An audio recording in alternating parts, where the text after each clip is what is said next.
The second stop on the Tackle Warehouse Pro Circuit, Smith Lake. Actually just got home. I got a quick turnaround. I'm here for a couple of days, and I head out to the first stop on the Bass Pro Tour of Major League Fishing, which is at Sam Rayburn. So, like I said, a quick turnaround, but had a pretty good tournament at Smith Lake. Ended up 29th. Didn't quite have enough spots and enough stuff going on to enable me to get to that fourth and final day. But like I said, it was a good tournament. Got some good points. Got paid. Had a lot of fun. Smith Lake's it's a great lake. It's a great spot fishery. It's a great largemouth fishery.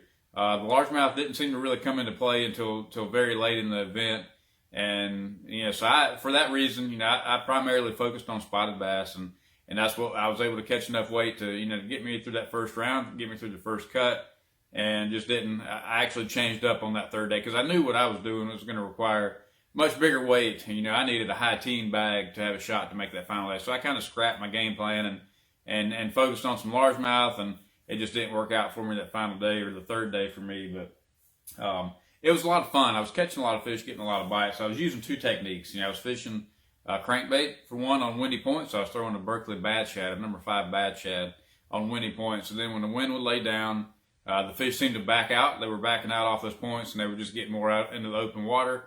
Whether it was off the end of the point or maybe actually even in the little pocket. And then at that point, just using my Garmin Live Scope, just like so many other people were using that Live Scope just to pinpoint either individual fish or sometimes it was a group of 2 or 3 fish. Most of the time when I was able to catch one, it seemed it needed to be a group of a couple fish. The singles were a lot harder to get to bite. If you could find a group of 2 or 3, those fish were way more apt to bite. And so that's kind of what I was searching for. And like I said, I was catching enough decent spots to be able to put me through both of those techniques. I was using the same rod. I was using a 7-foot level, medium light, a great rod. This is my wacky worm rod. It's the rod I like to throw wacky worm on. That's a little fatty.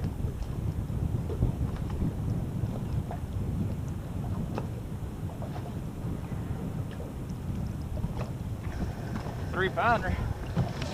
But it's also, as you can see, it's also a really, really good small crankbait rod. It just has that nice soft tip.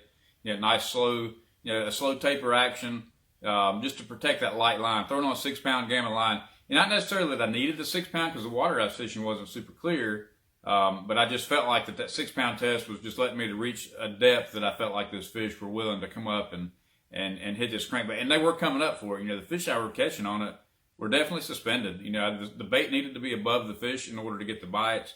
But they really did. They like that bad shad. They just like that hard action. Something about that cold water and spotted bass, when they suspend, they like something that hits hard. They like something that wobbles really hard. So, this crankbait just did really well. And on that same setup, I was also, that's when I was also going to my tried and trusty, 3.3-inch Berkeley Power Swimmer paired with the Buckeye Lures. And this is their finesse, this 3/16 finesse jig head. This is, as you know, if you've watched a lot of my videos and kept up with me, I love this bait. I catch a lot of fish on it.